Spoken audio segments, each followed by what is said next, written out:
कीर्तनकार आहात तर मला तुमचं नाव कळेल का? माझं नाव सौ माधवी रवींद्र पवार घाग. तुम्ही राहायला कुठे आहात? मी वरळीला राहायला आहे. आणि तुम्हाला समजा कीर्तनला बोलवलं करायला तर तुम्ही याल ना नक्की? कीर्तन हा आपल्या हिंदू संस्कृतीचा समाज आत्ता जे काही प्रचार करण्याची गरज आहे त्यामुळे तुम्ही बोलवाल तर नक्की मी येईन, जरूर आवडेल. ठीक आहे, चालेल. तुमचा कॉन्टॅक्ट नंबर आम्हाला फक्त सांगा काय आहे, म्हणजे कसं प्रत्यक्षाला कळेल. तुम्ही आत्ताही सांगा, मी तिथे खाली स्क्रीनवरती पण मेन्शन करते. 9619061228.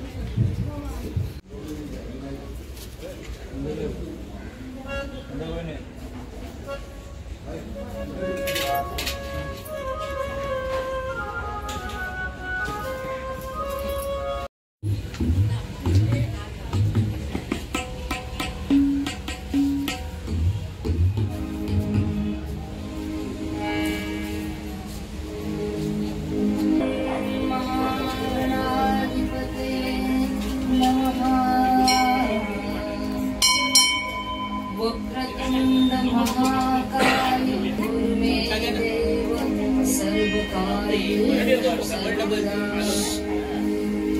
अनसूयाति संभूतो दत्तामपहर्तारं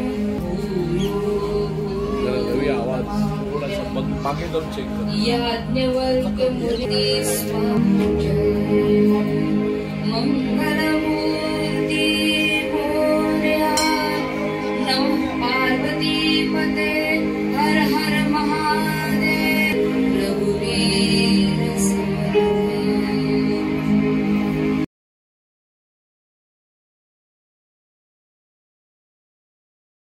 श्रीपाद वल्लभ दिगंबरा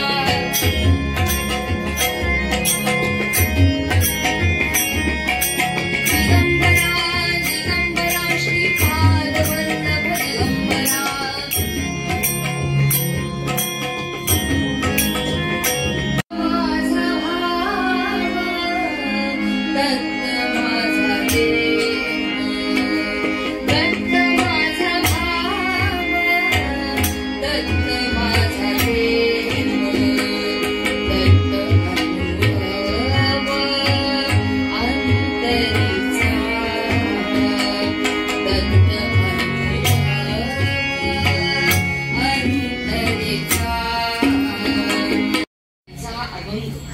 किंवा पद म्हणूया आपण.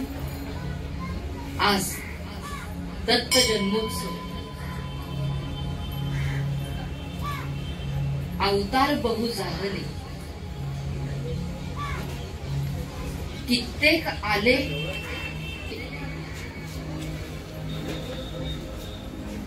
पण दत्तात्रयांचा जो अवतार झाला तो चिरंजीवी असं म्हणतो.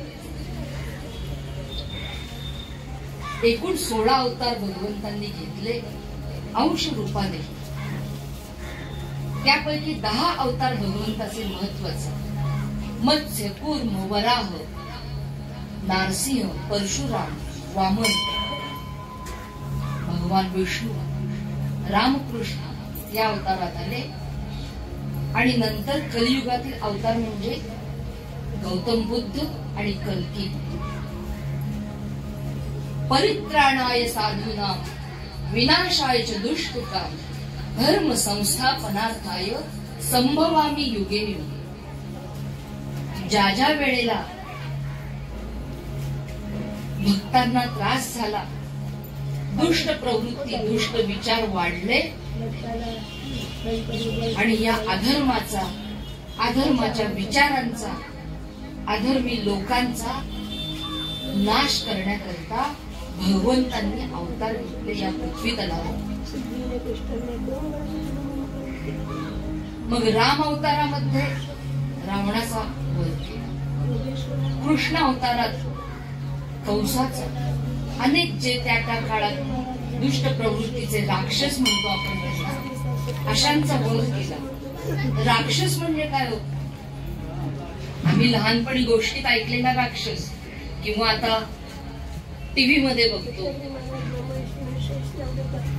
काल्पनिक राक्षस, ज्याला 2 शिंग असतात, काळा कुट्ट असा राक्षस, अक्राळ विक्राळ असे राक्षस त्या काळात होते आणि आत्ताच्या काळातही आहेत. आणि म्हणून तर गुन्हे वाढतात, गुन्हेगारी प्रवृत्ती वाढते. आणि मग अशा गुन्हेगारी वृत्तीला आळा बसवण्याकरता भगवंत अवतार घेतात अंश रूपाने.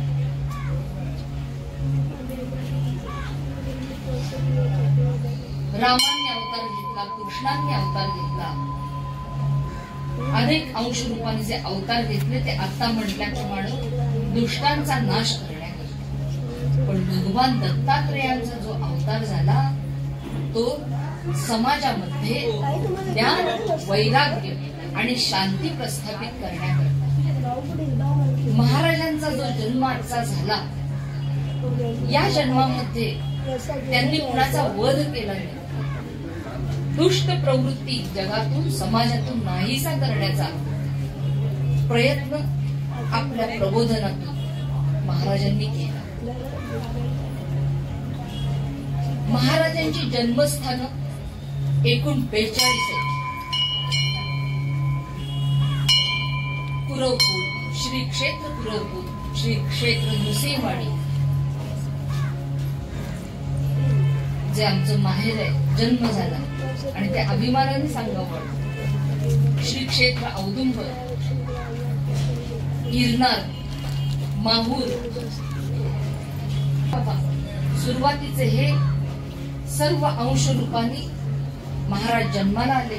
नृसिंह सरस्वती, श्रीपाद श्रीवल्लभ, श्री यती महाराज आणि त्यानंतर बाळेकुंद्रीकर महाराज, शेगावचे गजानन महाराज, शिर्डीचे साईबाबा असे अंश रूपाने महाराजांनी अवतार घेतले. भिऊ नकोस, मी तुझ्या पाठीशी आहे असं वचन भक्तांना दिलं. मग असे दत्तात्रेय, दत्त दुसरं नाव दिगंबर. दिग म्हणजे दिशा आणि अंबर म्हणजे आकाश. मग दिशांच्या सर्व दिशांना आपल्या कृपेचं ज्यांनी अंबर पांघरलंय असे दत्तात्रय, भगवान दत्तात्रय आम्हा सर्वांवर कृपादृष्टी ठेवून आहे. आमची श्रद्धा आहे म्हणून आम्ही इथे येतो, उत्सवालाच येतो. काही ठिकाणी असा अनुभव येतो, पण उत्सवाला का होईना, निदान मंदिर आहे म्हणून का होईना, आमची श्रद्धा आहे म्हणून मंदिरात जातो. नाहीतर घरात मूर्ती असतातच. कुठल्याही आमच्या संतांनी समाजात असा प्रचार कधीच केला नाही की तासन तास भगवंताच्या समोर बसा, ध्यान लावून बसा, हातात जपाची माळ घ्या, त्यानंतर जन्माला आल्यानंतर ओम या शब्दाखेरीज हे बांधल्या अवस्थेत हे काहीच बोलायचं नाही. आई वडिलांना चिंता पडली, पण जसे 9 वर्षाचे झाले आणि सांगितलं माझी मुंज कर, आणि त्याप्रमाणे मुंज केल्यानंतर आता मी जगाचं कल्याण करण्याकरता, समाजाचं प्रबोधन करण्याकरता, ज्ञान, वैराग्य, शांती प्रस्थापित करण्याकरता मी बाहेर पडणार असं सांगितलं आणि निघाले. त्यानंतर पूर्ण महाराष्ट्रात, भारतभर सांगितल्याप्रमाणे 42 ठिकाणी त्यांची स्थानं आहेत. माहूरगड, गिरनार, नृसिंहवाडी, औदुंबर अशा ठिकाणी आपलं वास्तव्य केलं. नृसिंहवाडीला राहिलेले असताना पूर्वी जंगल होतं आणि समोर नदी, औदुंबराच्या वृक्षाखाली ध्यानस्थ बसलेले असायचे. भगव वस्त्र, पलीकडून नदीच्या काही ब्रह्मवृंद आपला रोजचा उदरनिर्वाह करण्यासाठी बाजूच्या गावात जायचं. त्यापैकी त्या ब्राह्मणांमध्ये भैरव भट नावाचे एक विद्वान ब्राह्मण रोज येता जाता यांना पाहायचं की कुणीतरी साधू पुरुष बसलेले संन्याशी. आणि एक दिवस अशी इच्छा झाली की आपण जाऊन तिथे नमस्कार करावा. नमस्कार केला, बोलणं झालं आणि आपल्या घरी निघून गेले. हे पती पत्नी दोघेच राहायचे, यांना मूल बाळ नव्हतं. आणि आता रोज उदरनिर्वाह करता निघायचं. कुणी शिधा देईल, त्या काळात अशी पद्धत होती. ब्राह्मणांचे जे उदरनिर्वाहाचं पूजा पाठ कुणाकडे करायचं असेल तर तिथं जाऊन करायचं आणि त्या बदली शिधा मिळायचा आणि असा उदरनिर्वाह चालायचा. आणि आता रोज महाराजांचं दर्शन घ्यायची म्हणून ओढ लागली. रोज तिथं जायचं, नमस्कार करायचा आणि त्यांच्या चरणांपाशी बसायचं. नृसिंह सरस्वती ध्यानस्थ बसलेले असायचे, गप्पा व्हायच्या आणि रोज या भैरव मठांना ओढ लागली. काही महिने गेले आणि महाराजांनी विचारलं, रोज तुम्ही आमच्या दर्शनाला येता, नमस्कार करता, आमच्याबरोबर गप्पा मारता, तुम्हाला एक प्रश्न विचारतो. उद्या जर इथं पादुका स्थापन केल्या तर त्याची पूजा कराल का, अखंडित नित्य नियमाने? भैरव भटांनी सांगितलं, महाराज माझं वय आता वाढलेलं आहे, मला अपत्य नाहीये, मला जोपर्यंत होईल तोपर्यंत मी पूजा करेन, पण माझ्यानंतर कोण पूजा करणार? कारण एखादं व्रत हाती घेतलं की ते पुढे चालू ठेवायचं असतं. मला पुत्र नाहीये, अपत्य प्राप्ती नाही. तेव्हा महाराजांनी आशीर्वाद दिला की तुम्हाला संतान होईल. हे घरी आले, पत्नीला हा सगळा दृष्टांत सांगितला आणि त्यानंतर महाराजांच्या कृपेने यांना एक संतान झालं. त्यांना पुढे 4 मुलं झाली आणि त्या 4 मुलांचा वंश म्हणजे नृसिंहवाडीचे सगळे पुजारी. कारण महाराजांनी असा आशीर्वाद दिला, औदुंबराच्या वृक्षाला जशी फळं बहरतील तसा तुमचा वंश वाढेल. आणि हे सगळे जे आज पुजारी तिथं आहेत नृसिंहवाडी, आज आपण सर्वजण नाव ऐकतात, तिथलं महात्म्य काय आहे माहितीये बऱ्याच जणांना. महाराजांनी आपल्या पादुका तिथं स्थापन केल्या. 12 वर्ष औदुंबर वृक्षाखाली महाराज राहिले आणि ज्ञान, वैराग्य आणि शांती समाजाला दिलंच आणि आपल्या पादुका स्थापन केल्या आणि महाराज पुढच्या कार्याला निघाले. मग असे हे दत्तात्रय, यांचं आणखीन एक नाव म्हणजे नरहरी. नरहरी आधीच्या जन्मात नृसिंह म्हणजे भगवान विष्णू.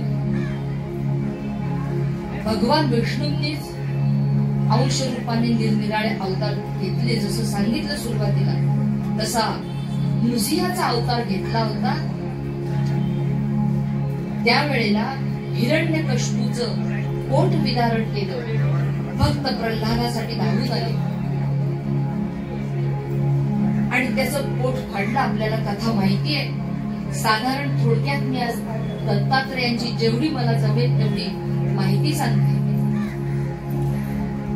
पोट फाडल्यानंतर त्या नखांचा, हातांचा दाह होऊ लागला, प्रचंड आग होऊ लागली आणि ती आग शमविण्यासाठी, शांत करण्यासाठी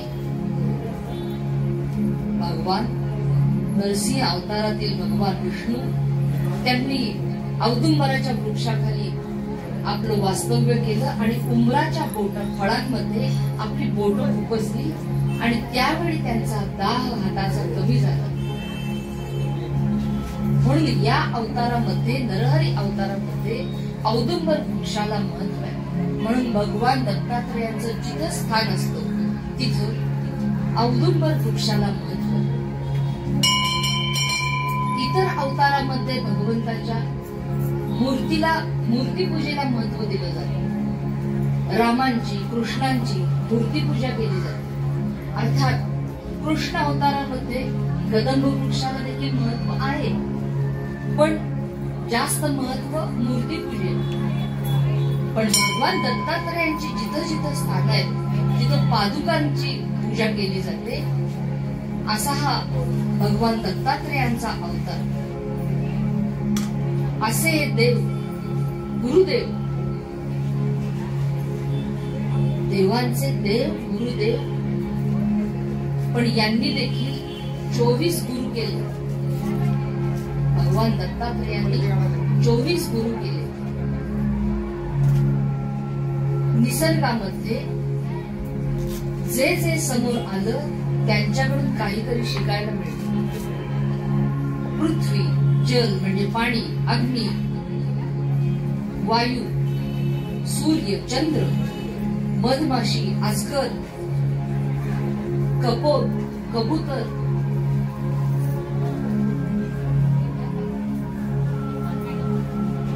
बरेच 24 गुरु आहेत. पटकन एकदम सांगता येईना. लहान बालक, लहान मुलगी, गणिका, बाण तयार करणारा, ज्याच्याकडून जे जे मिळेल. 24 गुरूंची काय महत्व हे सांगत बसले तर वेळ जाईल.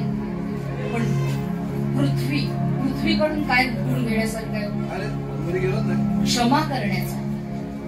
ज्या पृथ्वीवर आम्ही सकाळी उठतो, उठल्याबरोबर पाय ठेवतो, त्यानंतर नाचतो, खेळतो, बागडतो, धुमतो, घाण टाकतो, कचरा टाकतो.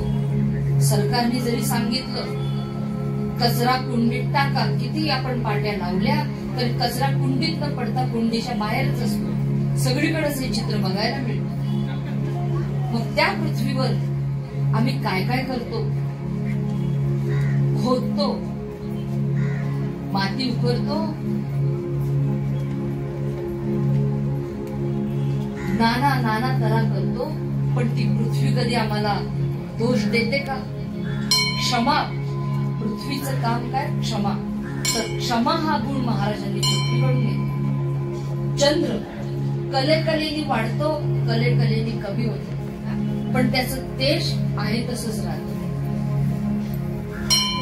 काही परिस्थिती आली तरी आमच्यामधले गुण ते कमी होता कामा नये. असे निरनिराळे. सूर्य सगळ्यांना प्रकाश देतो पण स्वतः निर्विकार असतो. चंद्र त्याच्यामध्ये शीतलता. असे अनेक वेगवेगळे गुण महाराजांनी यांना गुरु केलं. अशा या भगवान दत्तात्रेयांचा जन्म आजच्या या दिवशी कसा झाला हा आपण थोडक्यात कथाभागात बघूया. त्याच्या आधी पूर्वरंग कीर्तनाच्या परंपरेप्रमाणे मध्ये पद होईल आणि त्यानंतर मग कथाभागाला सुरुवात होईल.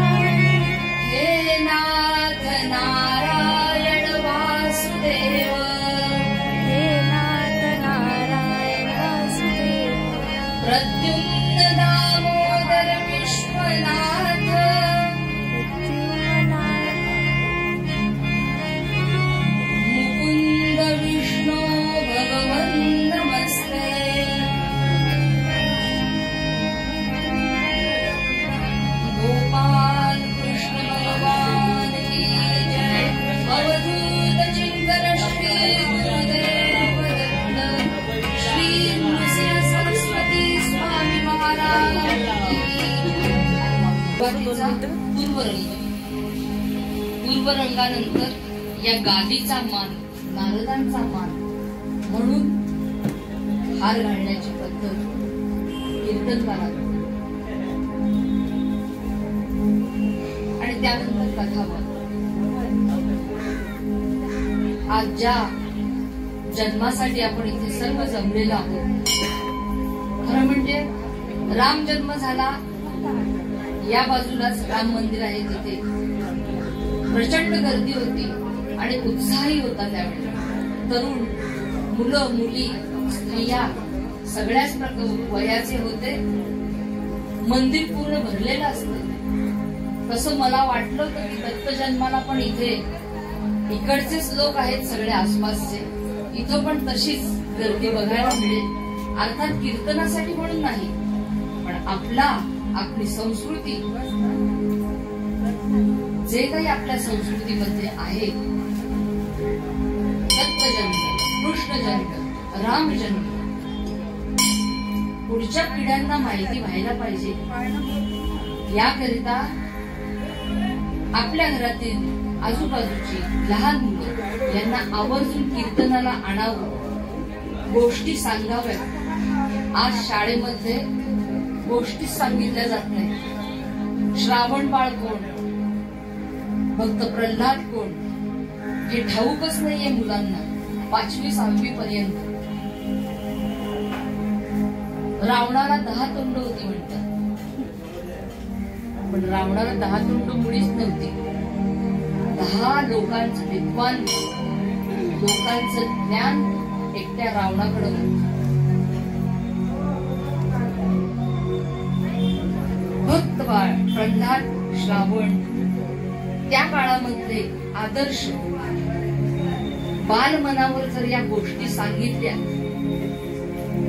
अपेक्षा ही नाहीये की श्रावण बाळ जर हत्या केली, मारलं, तुकडे करून ते कुकरमध्ये घातले, मिक्सरमध्ये घातले, हा आमचा समाज चाललाय. मग अशी माणसं, असा समाज घडू नये.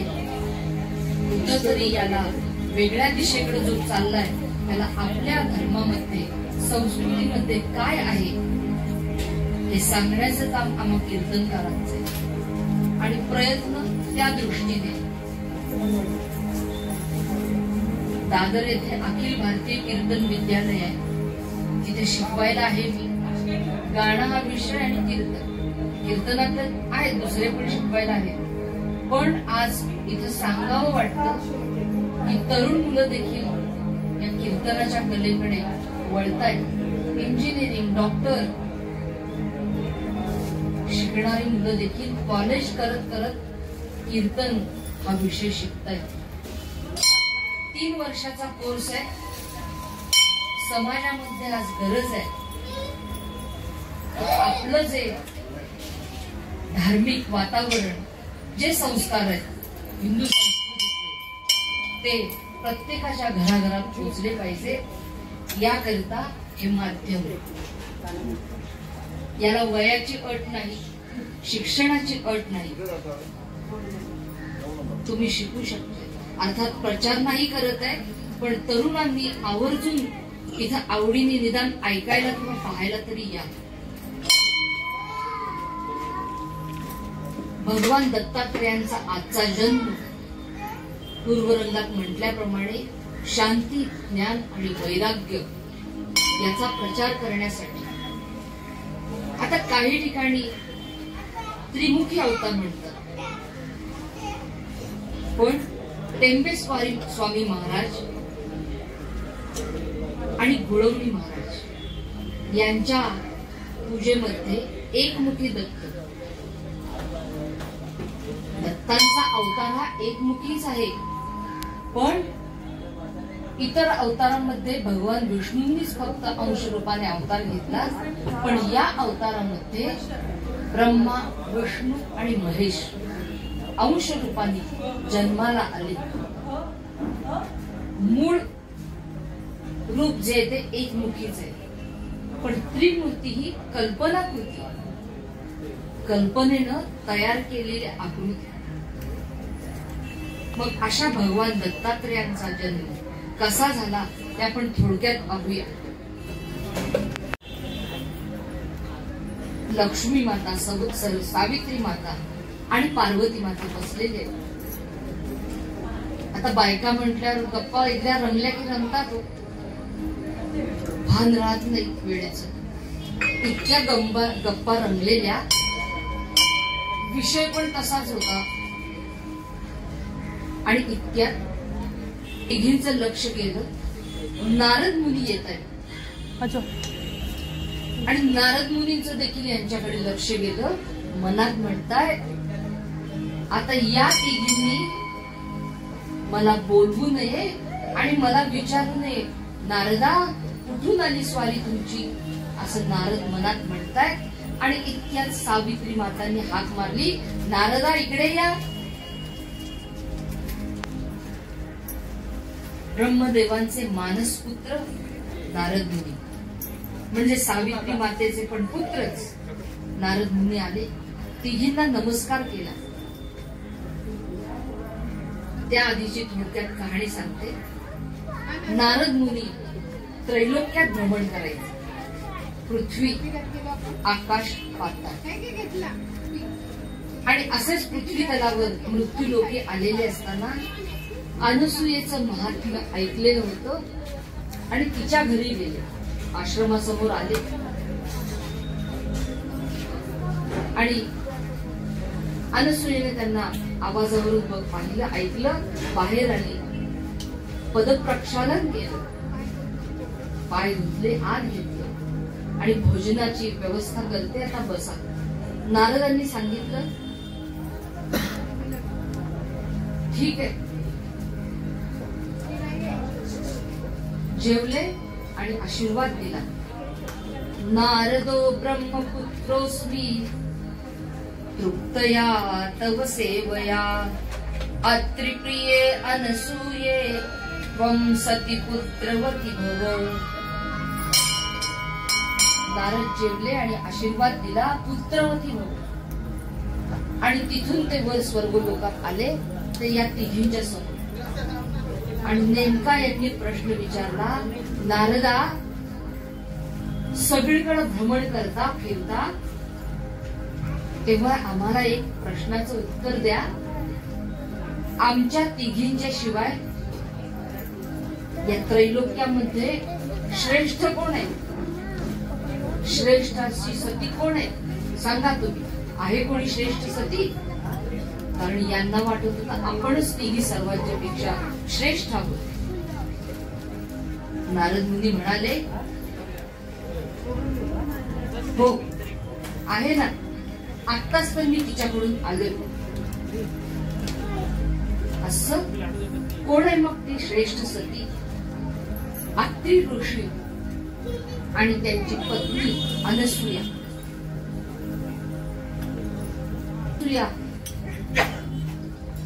जिने 300 वर्ष तपश्चर्या केली, काहीही न खाता भगवान शंकरांना प्रसन्न करून दिले.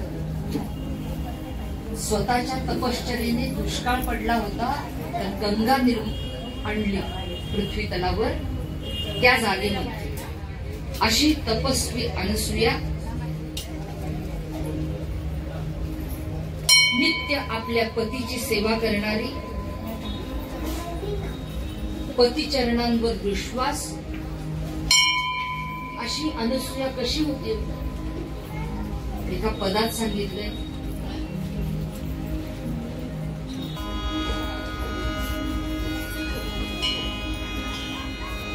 पतिव्रतेच्या पुण्याईने, पतिव्रतेच्या पुण्याईने होई जगदोद्धार, होई जगदोद्धार सतीचा. त्रिवार जय जयकार सतीचा, त्रिवार जय जयकार सतीचा, त्रिवार जय जयकार.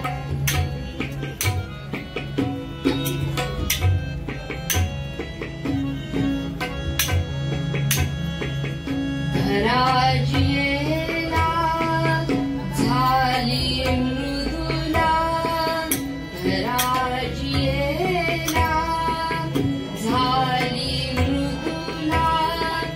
अग्निजीच्या स्तवर शीतल बनला, अग्निजीच्या स्तवर शीतल बनला यमही. मी मंदिरात चालले, मी प्रसाद वाटते, मला प्रसाद मिळाला नाही. म्हणजे प्रत्येक गोष्टीत मी, माझं, मला याशिवाय आमचं वाक्यच पूर्ण होत नाही. प्रत्येक गोष्टीत अहंकार आहे. भगवान दत्तात्रय अनसुयेच्या अशा सात्विक वृत्तीच्या मातेच्या पोटी जन्माला आले. नारद सांगतायत अशी तपस्वी तेजस्वी अनुसूया या पृथ्वी तलावर तिच्यासारखं दुसरं कुणी नाही, तिच्यापेक्षा श्रेष्ठ कुणीच नाही असं म्हटल्याबरोबर या तिघींना आला राग. नारदा, आमच्यापेक्षा ती श्रेष्ठ आहे, ती सद्गुणी. माणसाच्या अंगात सद्गुण असतील ना तर त्या सद्गुणांचं कौतुक करावं. आपल्या सहवासात जर एखादं कोणी आलं, त्याच्याकडे जर चांगले गुण असतील तर त्याचं कौतुक करावं. पण नेमकं इथं उलट या तिघींनी जर म्हटलं असतं, हो का नारदा, आमच्यापेक्षा देखील ती श्रेष्ठ आहे, असं काय बरं आहे जे आमच्यात नाहीये, उत्सुकता दाखवली असती, नारदांनी सांगितलं असतं. पण जळफळाट झाला. मग आता हिचं तेज, हिचं सत्व कमी कसं करायचं, उपाय सांगा. नारद म्हणाले, मी काय या भानगडीत पडणार नाही. मुनी बोले कासया ही अहंता, मुनी बोले कासया ही अहंता, मृत्युलोकी पाहिली. हेच काम करायचे. ते म्हणाले, मी याचा उपाय नाही सांगणार, तुमच्या पतींना विचार. आणि मग या तिघी आपापल्या स्थळी निघून गेल्या. ठरवलं होतं काय सांगायचं आपल्या पतींना. आणि मग तिघींनी सांगितलं, पृथ्वी तलावर जा, कारण त्यांच्या चेहऱ्यावरूनच महादेवांना, विष्णूंना आणि ब्रह्मदेवांना घरी आल्यानंतर कळलं काहीतरी बिनसलंय. विचारणा केल्यावर कळलं, नारदांकडून आम्हाला कळलं की पृथ्वी तलावर मृत्युलोकी अनसूया ही सती श्रेष्ठ आहे, आमच्यापेक्षा श्रेष्ठ आहे असं म्हणाले नारद. मग तिचं तेज, तिचं श्रेष्ठत्व कमी कसं करायचं हे आम्ही सांगणार आणि तुम्ही ते करायचंय. देव म्हणाले, हे असलं भरत असेल तर काहीतरी त्या नारदाचं ऐकून करू नका. सांगतोय ना, आम्ही सांगतोय त्याप्रमाणे करायचं. आणि मग हे तिघे साधूच्या रूपात पृथ्वी तलावर आले आणि सांगतायत, भिक्षा वाढा भिक्षा माही, भिक्षा वाढा भिक्षा माही, करस्त पुकारे. भिक्षा वाढा भिक्षा माही, रस्त रस्त पुकारे. अत्रि मुनी का आश्रम देखत, अत्रि मुनी का आश्रम देखत. आणि ब्रह्मदेव भगवान अत्रि ऋषींच्या आश्रमासमोर उभे राहिले आणि ओम भवती भिक्षां देहि आवाज दिला. अत्रि मुनी कामाकरिता बाहेर गेलेले, अनुसूया एकटीच होती. आवाज ऐकला आणि बाहेर 3 भिक्षेकऱ्यांना पाहिलं साधू वेशातल्या.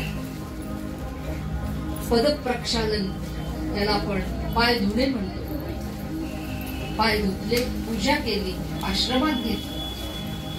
अतिथी देवो भव आपली संस्कृती हे सांगते.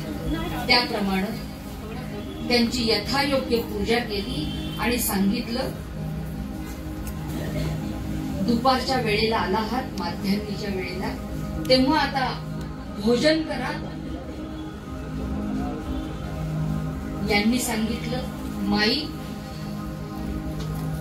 आम्ही भोजनाकरता आलो आहोत, पण आमची मागणी वेगळी आहे. आजी कथा सांगते, भगवान दत्तात्रयांच्या अनेक कथा आहेत जन्माच्या, पण ही कथा जास्त प्रचलित आहे, जी गुरुचरित्राच्या आधारे मी तुम्हाला सांगते. यांनी सांगितलं, आम्हाला जे भोजन हवं आहे ते तुमच्या दिव्य तेजाचं. काही ठिकाणी न अग्न नग्न असं म्हटलेलं आहे, म्हणजे न अग्न, अग्नीचा देखील त्या अन्नाला स्पर्श झाला नाही असं आम्हाला भोजन द्या, असं या भिक्षेकऱ्यांनी सांगितलं. अर्थात हे चुकीचं देखील नाहीये, कारण पूर्वीचे ऋषीमुनी कंद फळ मुळ हेच खात आपला उदरनिर्वाह करायचा. कथेप्रमाणे सांगते. आणि दुसरं म्हणजे दुग्धपान, की ज्याला अग्नीचा स्पर्श होत नाही. अनुसूया तेजस्वी होती. तिनं विचार केला, हे भिक्षेकरी नक्कीच कोणी साधे नाहीयेत, माझी परीक्षा घेण्याकरता आलेले दिसतंय. दिव्य तेजाचं भोजन, डोळे बंद केले, पतीचं स्मरण केलं, हातामध्ये पाणी घेतलं, आपल्या पतीचं स्मरण केलं आणि शिंपडलं, आणि त्या तिघांचे 3 बालक झाले. आता आत्ताच्या बऱ्याच लोकांना शंका असतात, होते असं काय कोणी पाणी शिंपडल्यावर होतं का? का नाही होतो? आमच्या हिंदू संस्कृतीतल्या कथा गोष्टी या कशा घ्यायच्या? पाणी प्यायल्यानंतर मग ते कुठल्याही प्रकारचं असू दे, माणसाचं दानव होतो की नाही? रस्त्यावर आपण बघतो पाण्याचा परिणाम होतो ना, आजच्या युगात देखील होतो. अगदी 2 वर्षापूर्वीच सोशल मीडियावर एक व्हिडिओ आला होता. पूर्वीचे ऋषी मुनी त्यांचे वेद मंत्र या उच्चारात काय ताकद होती. अगदी अलीकडचाच व्हिडिओ येतो, पाहिला पण असेल काही जणांनी. एके ठिकाणी यज्ञ चालू आहे, होम पेटवताना मंत्र म्हणतात, आणि ते जे वेद घोष चाललेला त्यातले मुख्य जे होते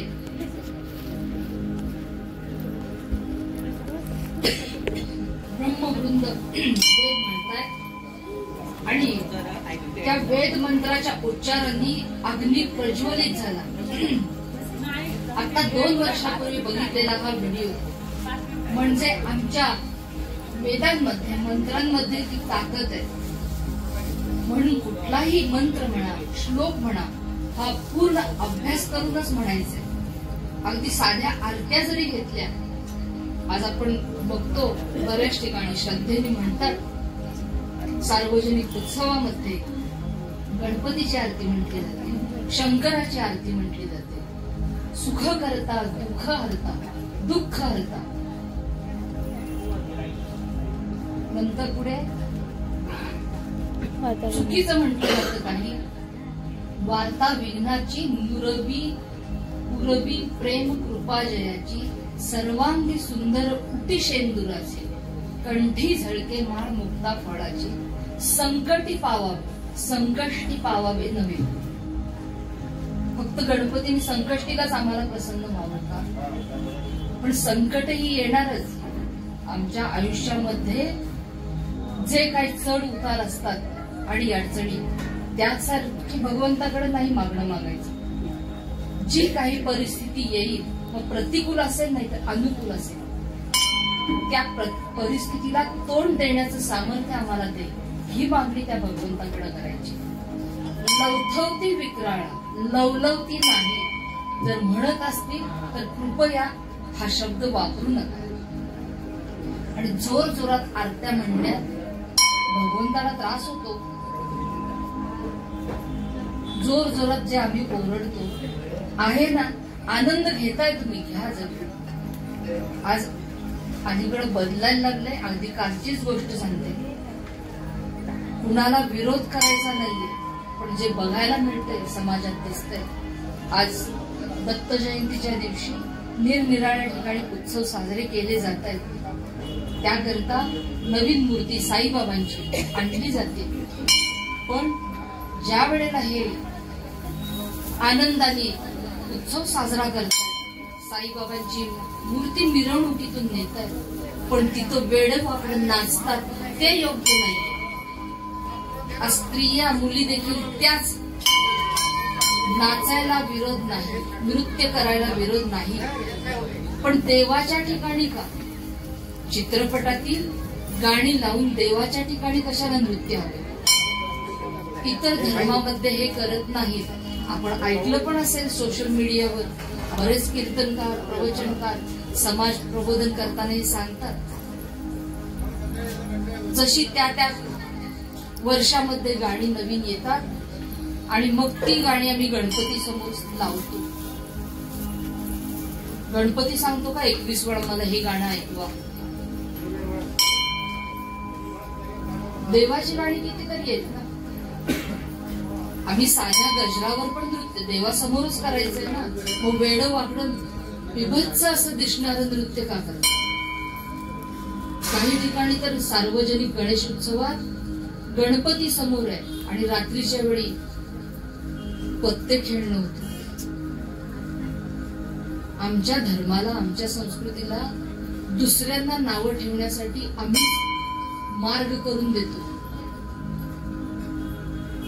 आणखीन एक गोष्ट जी खटकते, 11 दिवस गणपती खूप छान, म्हणजे अगदी अभक्ष भक्षण करत नाही, त्याबद्दल पण विरोध नाहीये.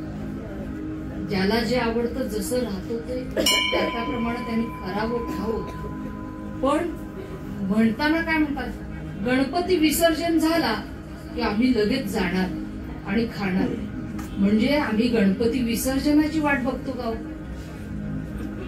गणपती ज्या वेळेला येणार असतो 2-3 महिने आम्ही काय आनंदात असतो. आता माफ करा, काही समाजामध्ये आपण पण तिथं ते तुम्ही योग्य आहे, पण जिथं खात नाही तिथं माझा विरोध. विरोध म्हणण्यापेक्षा तिथं आक्षेप. आता तुमच्या इथे समाज, कोळी समाज आहे, मी असं ऐकलं की गणपती गौरीला हा नैवेद्य दाखवतात. तिथं विरोध नाहीच आहे, कारण ती तुमची परंपरा आहे. पण जिथं परंपरा नाहीये, जिथं खातच नाहीये, तिथं मद्यपान आणि हा वर्षभर आम्ही हे करतोच ना, पण आम्ही करू शकतो.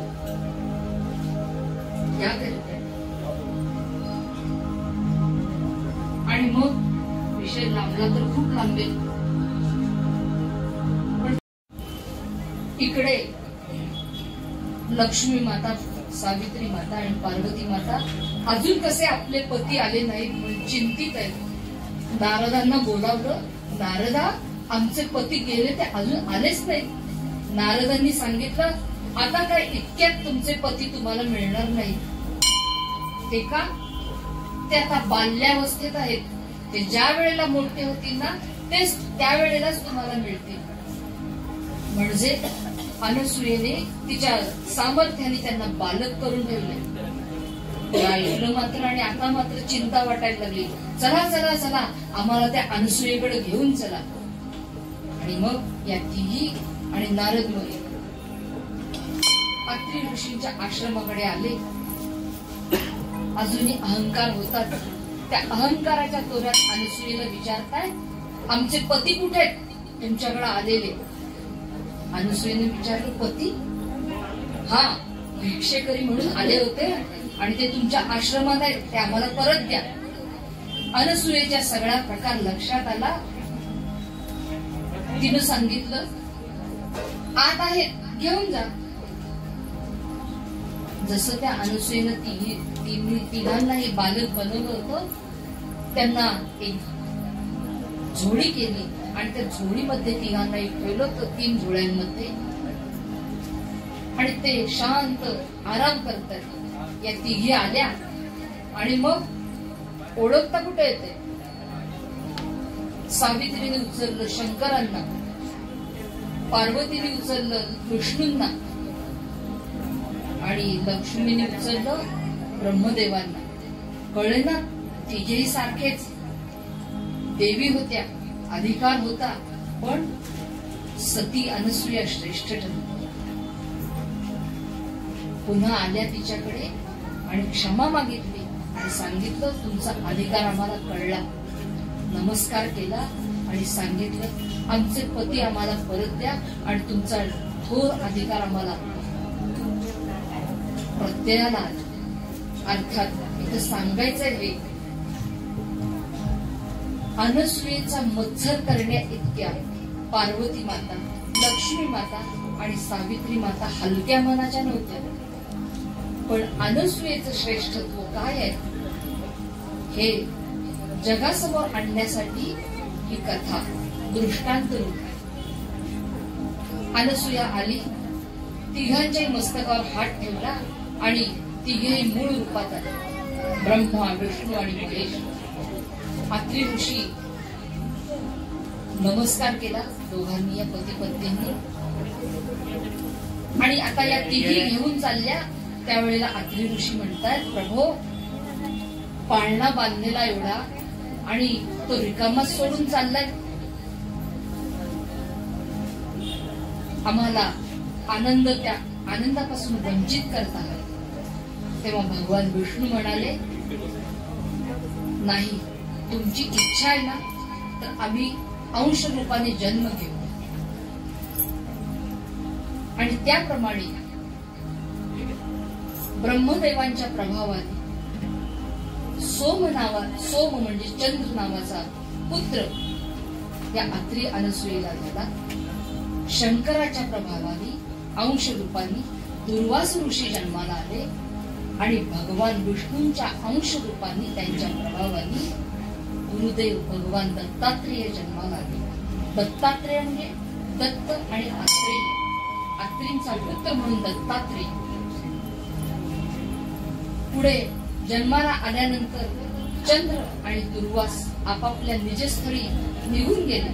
पण भगवान दत्तात्रेय या जगाचा उद्धार करण्यासाठी ज्ञान, वैराग्य आणि शांती, अहंकार मनातील दूर करण्यासाठी, हा अंधकार दूर करण्यासाठी या पृथ्वीवरच राहिले चिरंजीवी असं म्हणतात. मगाशी म्हटल्याप्रमाणे दत्त म्हणजे दिल, म्हणून दत्तक हा शब्द त्या अर्थानेच घेतला जातो.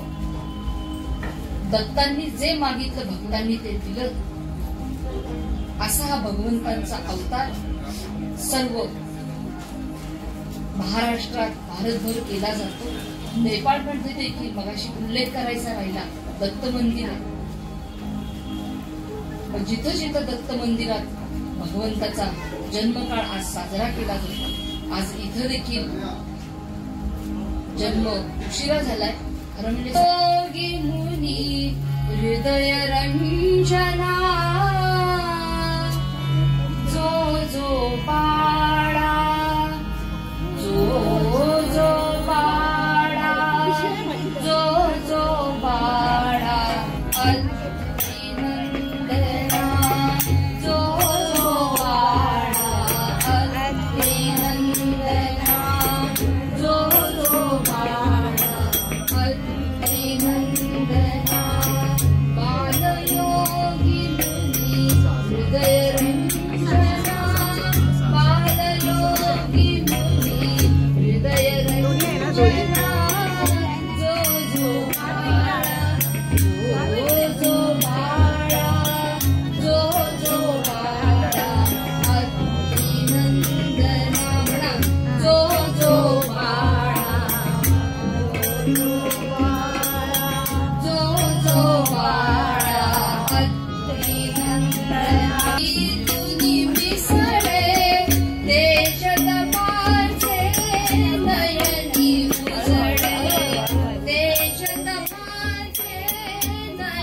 तुझडे बदली तुझ्या ओंकार घोषणा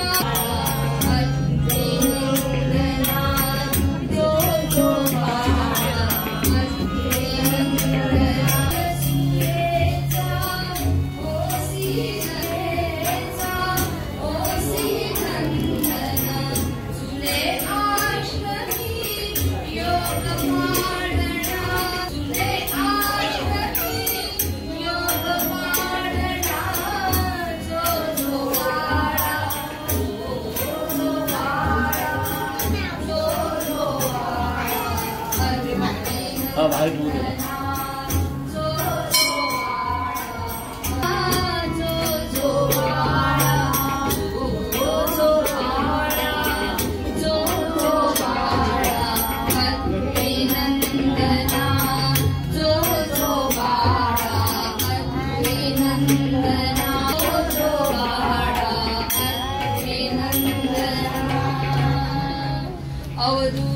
चिंतन श्री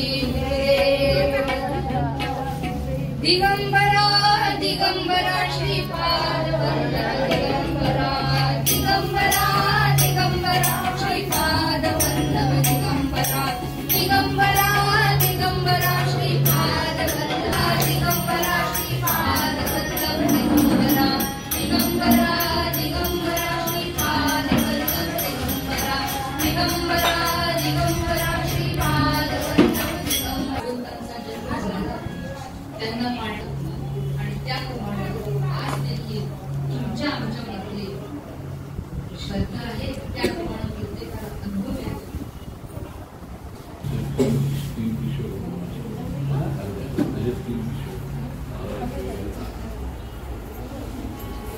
तर लाईनीमध्ये या लाईनी असे लाईनी अगरबत्ती लावणार